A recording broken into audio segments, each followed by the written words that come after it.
بسم الله الرحمن الرحيم الحمد لله وكفى وسلام على عباده الذين اصطفى لا سيما على خاتم الرسل وخاتم الأنبياء وعلى آله وصحبه الأصفياء والأتقياء والأزكياء أما بعد أعوذ بالله من الشيطان الرجيم بسم الله الرحمن الرحيم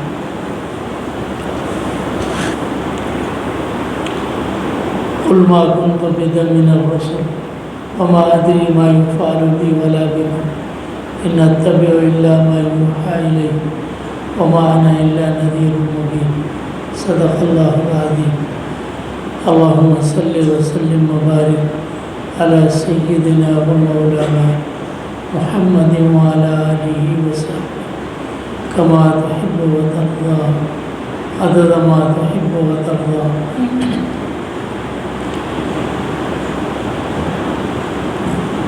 میرے محترم عزیز حضرات علماء کرام، حضرت مختوم مکرم استاد محترم دامت برکاتہ العالیہ، میں تو خود یہاں سے برکات لینے کے لیے آیا تھا، حضرت سے ملاقات بھی، زیارت بھی، اللہ تعالیٰ نے ان سے مستفیض فرمائے، یہ بڑے ہیں۔ دیکھو ہم گھنٹے گھنٹے کی تقریریں سنتے ہیں، حضرت نے 5 منٹ اٹھ کے ایسے سادہ بیان، لیکن پوری باتیں بیان دی، تو انسان کے اندر کی جو چیز ہے وہی جو ہے نا انسان کو دل پر اثر کرتی ہے۔ اللہ تعالیٰ ہمیں بھی یہ چیز نصیب فرمائے۔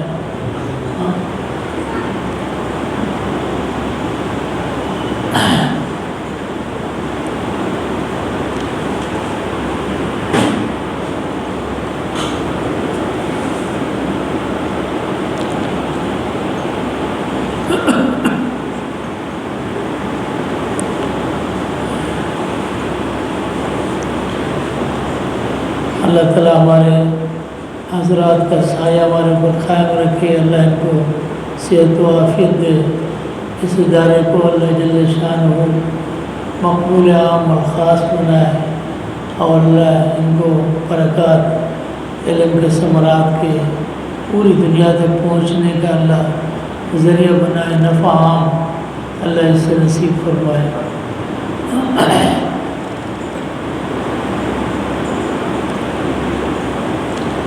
انسان کو کھانے پینے کی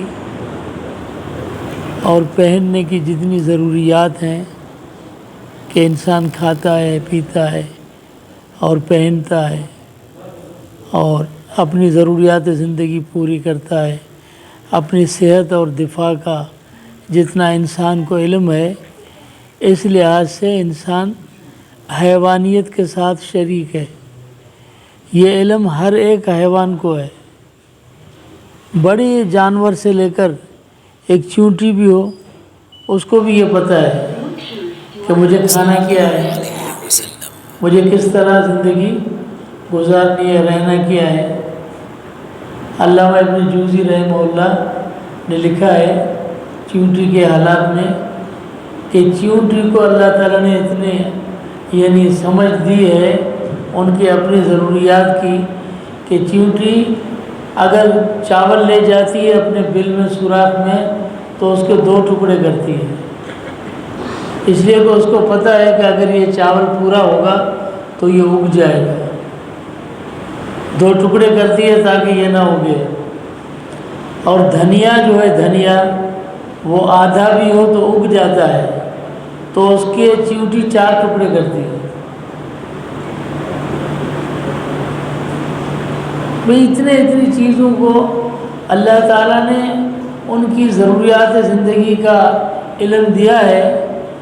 اب اس چیز میں تمام حیوان مشترک ہیں، ہاں ٹھیک ہے، تو چیونٹی کو اپنی ضروریات کے لیے نبوت کی ضرورت ہے، بات سمجھنا نا، چیونٹی کو اپنی ضروریات کے لیے، دفاع کے لیے، کھانے پینے کے لیے اپنی سوچ سمجھ کے لیے نبوت کی ضرورت ہے؟ نہیں ہے نا، اللہ نے اعلان کر دیا وَأَوْحَىٰ رَبُّكَ إِلَى النَّحْلِ، اللہ نے براہ راست کسی چیز کے واسطے کے بغیر، ملک کے واسطے کے بغیر، نبوت کے واسطے بغیر، اللہ نے ساری چیزیں ہر ایک جانور کے ذہن میں، دل میں القاء کر دی ہیں کہ تجھے زندگی کس طرح گزارنی ہے۔ اور اس نقطے میں انسان بھی حیوانیت کے ساتھ شریک ہے کہ کھانا پینا، لباس یعنی پہننا، اور اسی طرح سے جو بھی اس کی ضروریات ہیں یہ اس میں مشترک ہے۔ بھئی نبوت کی جو ضرورت ہے وہ کس چیز کے لیے ہے؟ تو اب جب ان چیزوں کے لیے، ضروریات زندگی کے لیے کسی چیز کی نبوت کے ضروریات اور تقاضا میں سے یہ چیز نہیں ہے تو انبیاء علیہ السلام کس چیز کے لیے آئے، کس مقصد کو بیان کرنے کے لیے آئے؟ اب یہ سمجھ لیں، جب یہ اس نبوت کے علم کے ماتحت نہیں آتے تو پھر اگر ضروریات کا علم پڑھایا جائے کیا ہوگا؟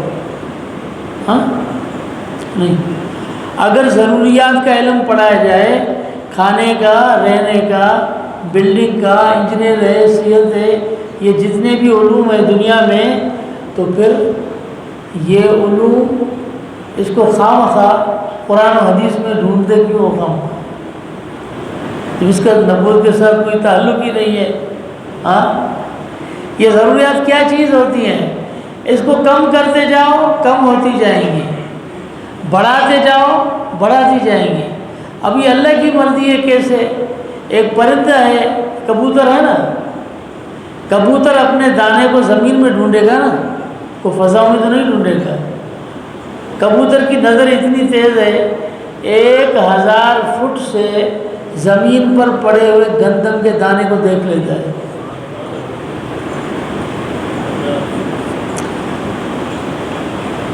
ضرورت انسان کی بڑھتے جاؤ، آپ بتاؤ، کہتے جی یہ ساری چیزیں دنیا کی، یہ انجینئرنگ، یہ ڈاکٹری، یہ ضرورت چیز ہے۔ اب آپ مجھے بتاؤ، ایک آدمی پیدائش سے لے کر مرتے دم تک بیمار نہیں ہوتا تو اس کو ڈاکٹری کی ضرورت ہے؟ اس کو کوئی ضرورت نہیں ہے۔ اسی طرح سے اگر ایک خانہ بدوش ہے، جیسے خانہ بدوش ہوتے ہیں، آج رات ادھر ٹھہرے، کل ادھر ٹھہرے، پرسوں وہاں ٹھہرے، یہ چلتی ہوئی زندگی گزارتے ہیں خانہ بدوش، ان کو انجینئرنگ کی ضرورت ہے؟ کیا ضرورت ہے؟ جناب سیدنا حضرت عیسیٰ علیہ السلام وہ اپنے ساتھ ایک سرانہ اور ایک پیالہ رکھتے تھے، پانی اور سالن کے لیے، اور ایک سرانہ رکھتے تھے۔ تو حضرت عیسیٰ علیہ السلام کہیں تشریف لے جا رہے تھے تو دیکھا کہ راستے میں ایک چرواہا جو ہے وہ اپنے بازو پر سر رکھ کے اور سو رہا ہے۔ فرمایا اس کا مطلب یہ ہے کہ سرانے کی ضرورت نہیں۔ اور آگے چلے تو دیکھا کہ ایک آدمی جو ہے وہ نہر سے ایسے چلو سے پانی پی رہا ہے۔ فرمایا اس کا مقصد کہ پیالے کی بھی ضرورت نہیں ہے، پیالہ بھی چھوڑ دیا، سرانہ بھی چھوڑ دیا۔ اب آپ دیکھیں، اگر ضروریات کو بڑھاتے جائیں تو پھر دنیا میں تو اس کی کوئی انتہا نہیں ہے اگر کم کرتے جاؤ۔ لیکن ان چیزوں کے لیے اللہ کی طرف سے انسان کے دماغ میں اللہ نے الہام کر دی ہے وہ چیزیں جو ان کے لیے مناسب ہے۔ اگر اللہ تعالیٰ چاہتا تو انسان کی حقیقی کامیابی، کہ انسان کی حقیقی کامیابی جس چیز میں ہے جس سے انسان اپنی ذات کے کمال تک پہنچے، اگر اللہ چاہتا تو وہ بھی انسان کے الہام میں ڈال دیتا کہ بھئی تجھے اپنی کامیابی کے لیے جس طرح کھانے پینے رہنے کے لیے ساری چیزیں اللہ نے الہام کر دی ہے، تو اللہ نے ہر انسان کے عقل اور ذہن میں یہ چیز بھی الہام کر دیتا آخرت کی اور ساری چیزیں جتنی بھی ہیں وہ اس کی محنت میں لگ جاتا اور اس کی فکر کرتا اس میں لگ جاتا. ہاں، لیکن یہ اس لیے نہیں ہے کہ یہ جتنی چیزیں دین کے ساتھ، آخرت کے ساتھ اور انسان کی حقیقی کامیابی کے ساتھ جتنی چیزیں تعلق رکھتی ہیں، ان کا تعلق انسان کی فطرت کے ساتھ ہے، اور باقی جتنی چیزیں دنیا کی یہ ساری کی ساری اس کا تعلق ضرورت کے ساتھ ہے. تو انسان کا دماغ ضرورت کے لیے بنایا گیا، فطرت کے لیے نہیں بنایا. فطرت کے لیے اللہ نے دل بنایا، دماغ نہیں بنایا. اب جس نے اپنے پورے محنت کا تعلق اپنی عقل کے ساتھ رکھا، ہاں، اگر عقل انسان کو اتنا کامیاب بنا دی تو سقراط زہر کی پیتا بھائی. اب ایسے شخص کے فلسفے کو ہمیں لینے کی کیا ضرورت ہے جو اپنی زندگی آخر میں زہر کھا کر مر جائے؟ ہے کوئی ضرورت؟ کسی نبی ولی کسی کے بارے میں سنا ہے کسی نے خودکشی کی ہو؟ معاذ اللہ. کسی نے اپنے آپ کو مار دیا؟ کسی نے زندگی میں کوئی شکایت کی ہو؟ نہیں. وہ تو ایسی یقین کی کیفیت ہوتی ہے کہ اگر اسے یہ 60-70 سال کی عمر کیا، اگر عمر نوح بھی مل جائے تو اس کی یقین میں فرق نہیں آئے. اس لیے کہ وہ چیز دل کی ہے، دماغ کی نہیں ہے. اب لوگ سندھ کے ایک بہت بڑے محقق گزرے ہیں جن کے نام پر یورپ میں مسجد بنی ہوئی. ان کی بیوی مر گئی، وہ انگریز تھی، وہ مر گئی تو انہوں نے دریا سندھ سے اپنے آپ کو چھلانگ لگا کے اپنے آپ کو مار دیا، خودکشی کر لی. ہاں، اب ہم اپنے فلسفے میں اس کا نام کیوں لیں جو اپنی جان نہیں بچا سکتا؟ ہمیں کیا بچائے گا بھائی؟ اس لیے اللہ تعالی نے بتلا دیا کہ بے شک عقل تمہاری ضروریات کی تخلیق کر کے اور تمہیں نئی کے نئی چیزوں کی ایجاد کرا کے تمہیں چاند تک پہنچا سکتی ہے، سواریوں کا انتظام کرا سکتی ہے، نئے نئے کپڑے، گھر، کھانے کے قسم تمہیں دے سکتی ہے. لیکن حقیقی فلاح تک پہنچنا یہ عقل کا کام نہیں ہے، یہ اس کا منصب نہیں ہے. جب منصب نہیں ہے تو اس سے وہ کام لینا غلط ہے. اور دوسری بات یہ کہ انسان جس گھر میں رہتا ہے وہ چاہتا ہے کہ اس گھر میں جتنے بھی افراد ہیں وہ سارے میرے مرضی کے مطابق چلیں. اگر کوئی باپ ہے، بیٹا اس کے خلاف کرے برداشت کرے گا؟ بیوی اس کے خلاف چلے برداشت کرے گا؟ ہاں، غیرت مند آدمی تو برداشت نہیں کرے گا. تو اگر اپنے گھر میں تم یہ چاہتے ہو کہ سارے میرے مرضی کے مطابق چلے تو اللہ کے گھر میں اللہ بھی چاہتا ہے کہ سارے میرے مرضی کے مطابق چلے. تمہارے گھر میں تمہارا حکم چلتا ہے تو اللہ کے گھر میں اللہ کا حکم چلے گا. تمہارے گھر میں کوئی تمہاری بات نہیں مانتا تو اس کو تم اسے باغی، سرکش، نافرمان کہتے ہو. تو اللہ کے گھر میں جو اللہ کے عیال میں جو اللہ کی بات نہیں مانے گا وہ بھی باغی، سرکش اور نافرمان ہوگا.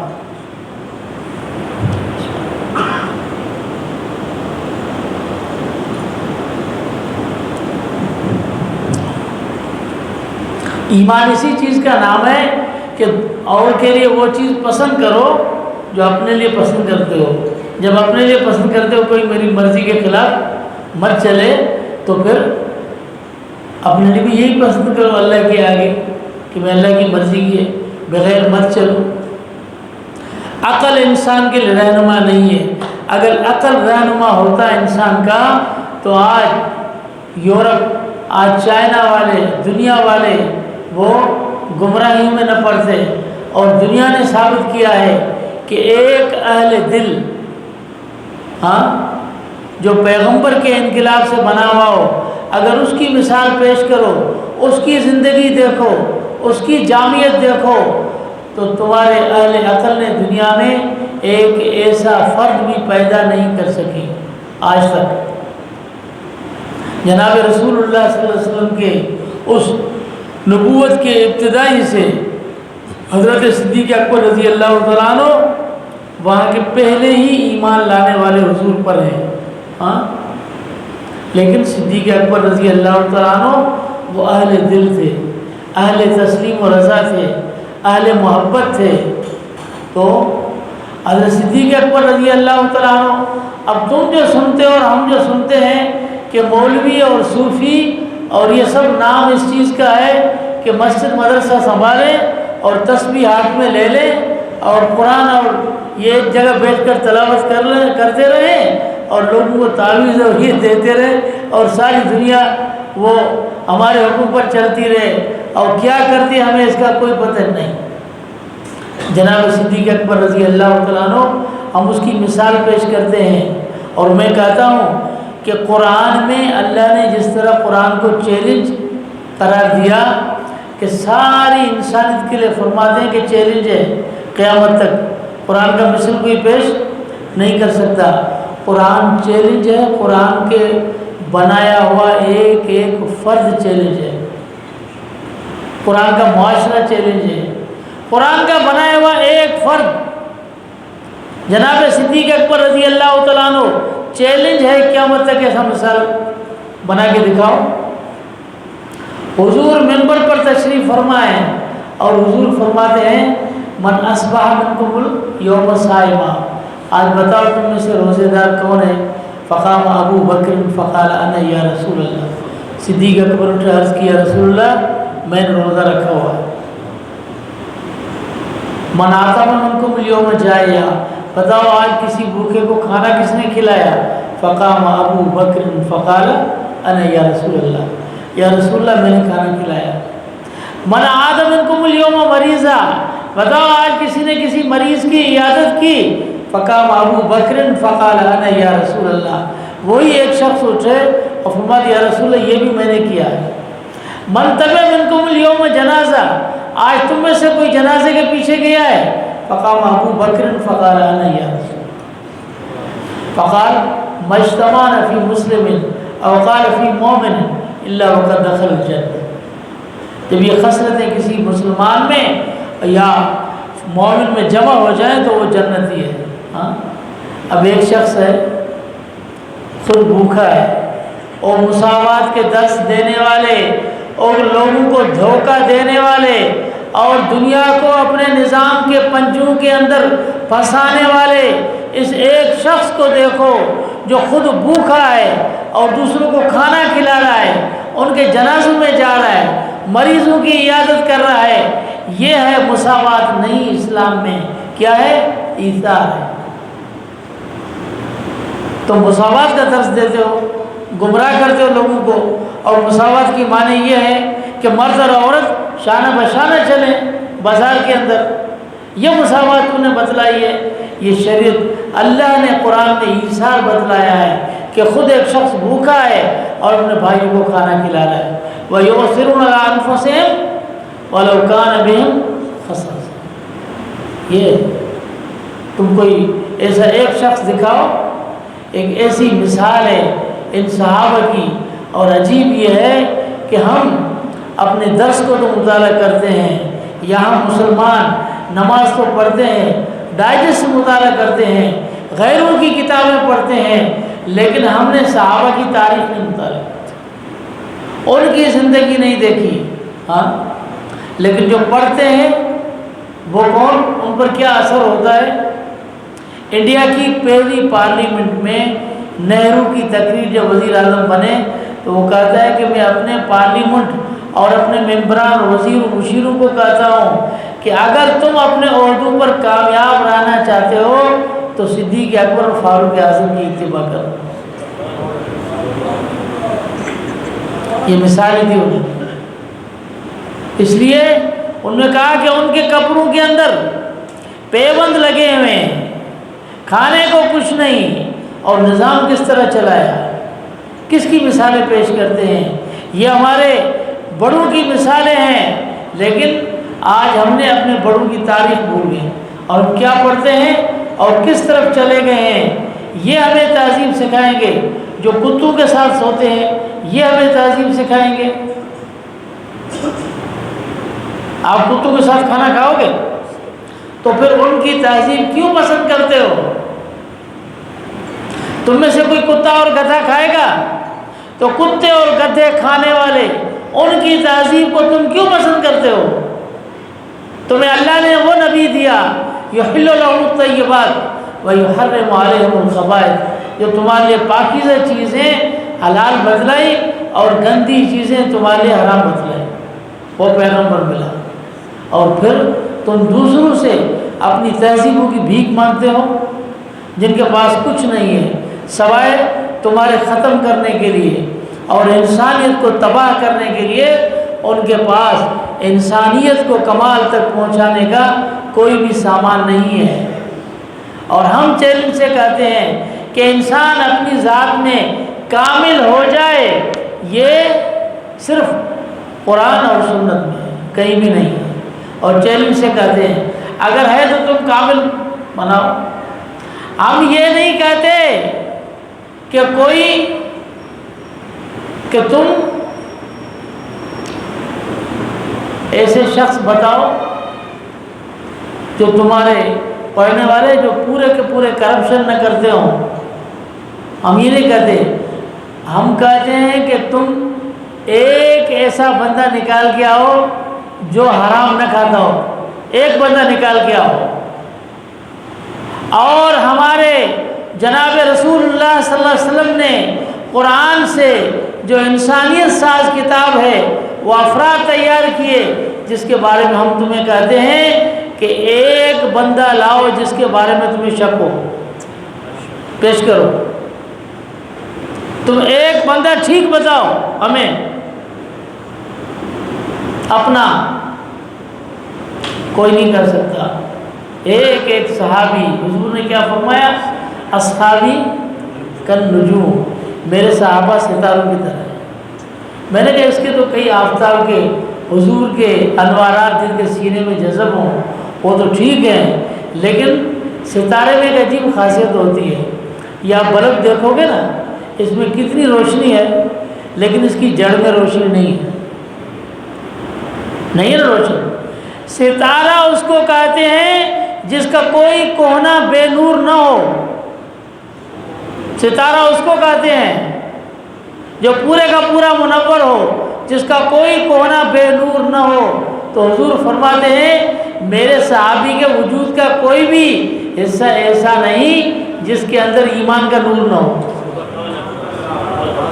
آفتاب نبوت کا نور نہ ہو۔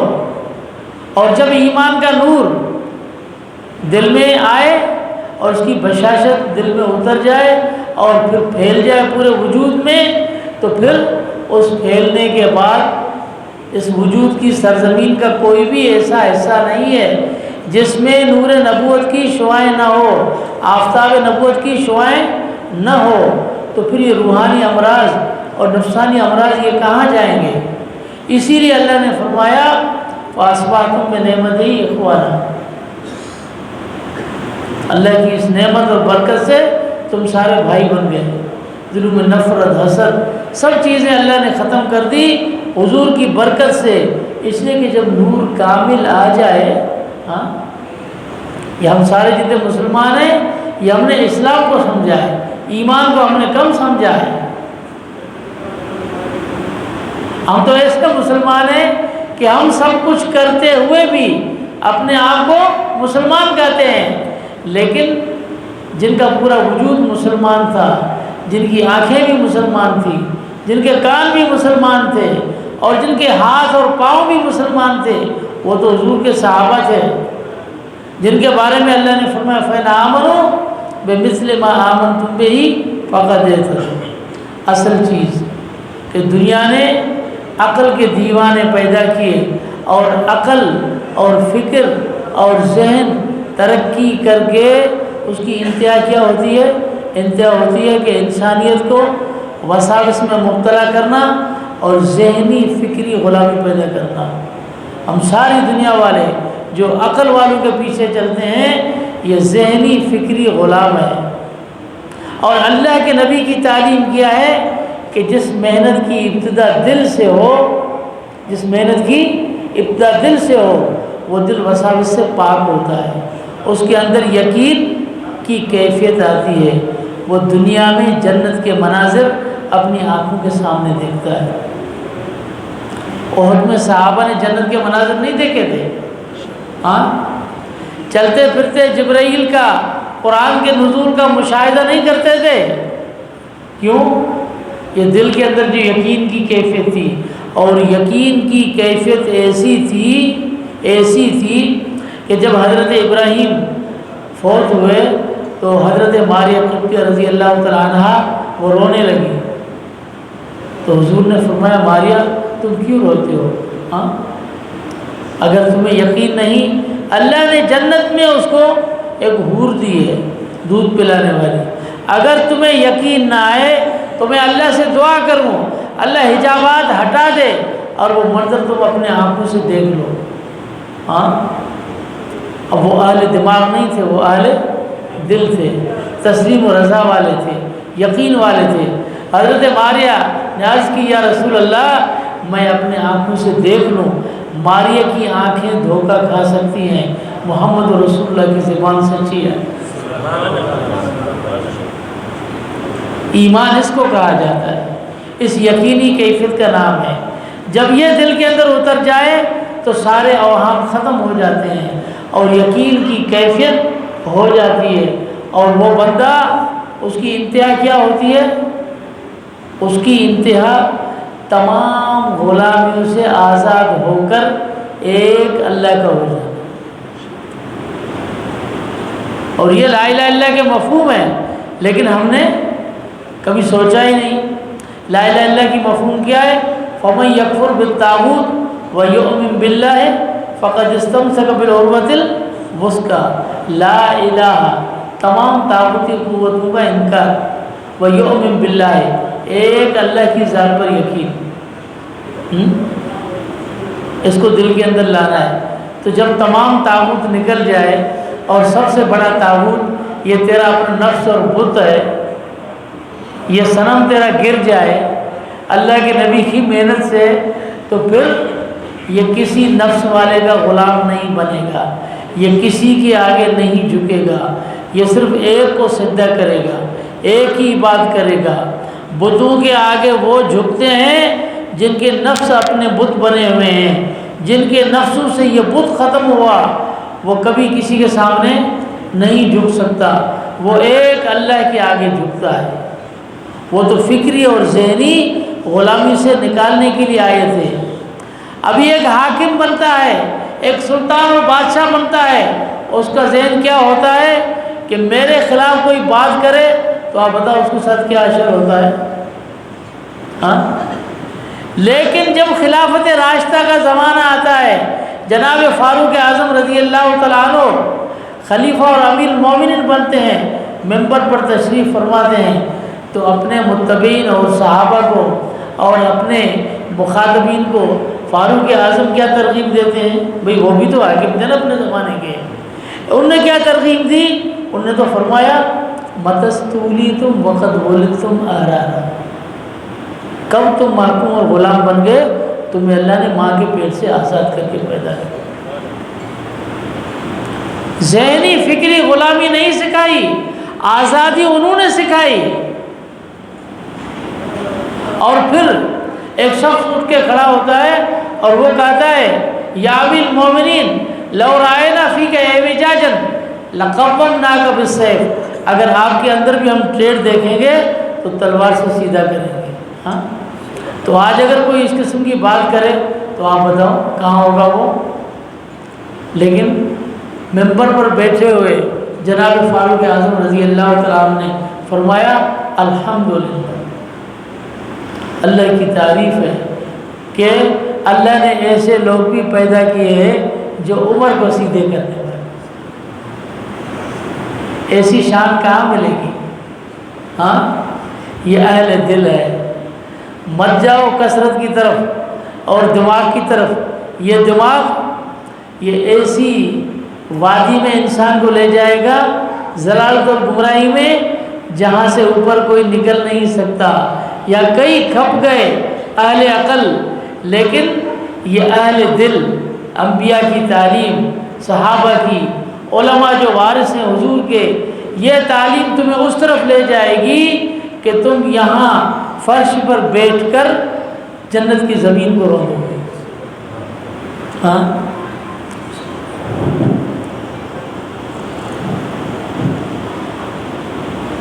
مکے میں رہنے والا بلال کتنی تکالیف دیتی تھی مکے حضرت بلال رضی اللہ عنہ، لیکن حضور معراج سے لوٹے تو بلال کو بلایا، اين انت یا بلال، سمعت خشخشتک فی الجنہ، بلال تو کہاں گھوم رہا ہے؟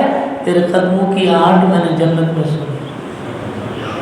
جن کے قدم جنت کی زمین کو روند رہے ہیں، جن کے لیے جنت میں محل بن رہے ہیں، تو آپ بتاؤ یہ کون شخص تھے؟ یہ ترقی اور معراج اللہ نے انسانیت کو عطا فرمایا اس قرآن کی برکت سے، جناب رسول اللہ صلی اللہ علیہ وسلم کی سنت کے راستے سے۔ اور ہم قرآن و سنت کو الگ نہیں سمجھتے، ہم یہی سمجھتے ہیں اگر تمہیں علم دیکھنا ہے 30 پاروں میں تو یہ قرآن کھولو، اگر یہی 30 پارے تمہیں عملاً دیکھنا ہے تو جناب رسول اللہ کی ذات ہے، وہی 30 پارے ہیں، وہ علمی صحیفہ ہے اور یہ عملی صحیفہ ہے، یہ دو الگ الگ چیزیں نہیں ہیں۔ تو بہرحال یہ دیکھو، اور یہ مت سمجھو کہ یہ مدارس اور یہ مساجد، یہ مدرسہ بنا ہوا ہے تو یہ نور کے مینار ہیں، روشنی کے مینار ہیں، اور یہ ہمیں اس ظلمت سے بچائے ہوئے ہیں۔ اور پوری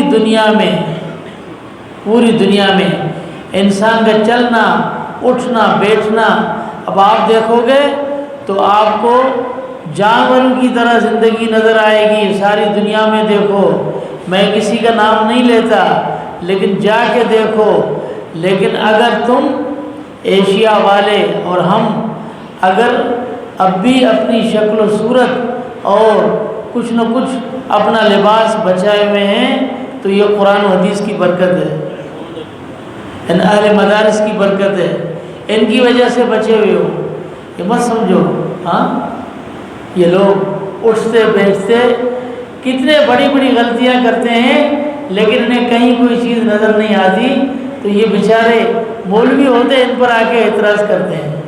ہاں، اپنی آفیسوں میں، اپنی جگہ پر کیسے کیسے دھکے کھاتے ہیں اور کیسے لائن میں لگتے ہیں اور ٹھیک ہوتے ہیں، لیکن یہاں پر اپنا سارا غصہ مسجد کے امام پر نکالیں گے، کسی مولوی پر نکالیں گے۔ ہاں، اس طرح کی چیزیں نہیں کرنا چاہیے۔ احترام سمجھو، یہ سمجھو کہ اگر ان کی قدر کی تو پھر اللہ تعالیٰ ہمیں، ہمارے اولاد کو، سب کو برکات سے نواز دے گا، ان کو معمولی مت سمجھیں۔ بہرحال مجھے یہاں بیان نہیں کرنا تھا، میں نے استادوں کا حکم تھا اور مجھے حضرت بار نے فرمایا تھا، میں نے کیا، بہرحال تھوڑی دیر جو مجھے بتلانا تھا۔ اب دعا کریں اللہ تعالیٰ ہمیں ان مدارس کے، ان مساجد کے، ان بڑے اکابرین حضرات کے فیوزات سے اللہ تعالیٰ ہمیں مستفیض فرمایا۔ بڑی یہاں آ کر خوشی بھی ہوئی اور حضرت کی زیارت ملاقات ہوئی، استادوں سے خوشی ہوئی۔ اللہ تعالیٰ اس کو شجر مثمرہ بنائے، ابد الآباد کا قائم و دائم رکھے۔ حضرت دعا فرمائیں۔ اللهم صل وسلم ربنا اغفر لنا ولا تجعل في قلوبنا غلا للذين آمنوا ربنا إنك رؤوف رحيم اللهم أرنا الحق حقا وارزقنا اتباعه أرنا الباطل باطلا وارزقنا اجتنابه اللهم بارك في هذه الجامعة اللهم بارك في مساجدنا اللهم بارك في مدارسنا اللهم إنا نعوذ بك من درك الشقاء وسوء القدر وجهد البلاء وشماتة الأعداء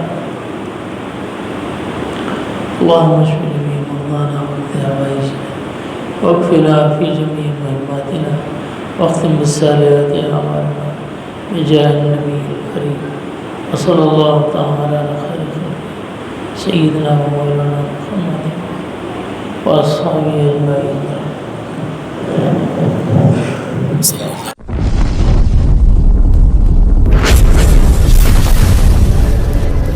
Subscribe my YouTube channel.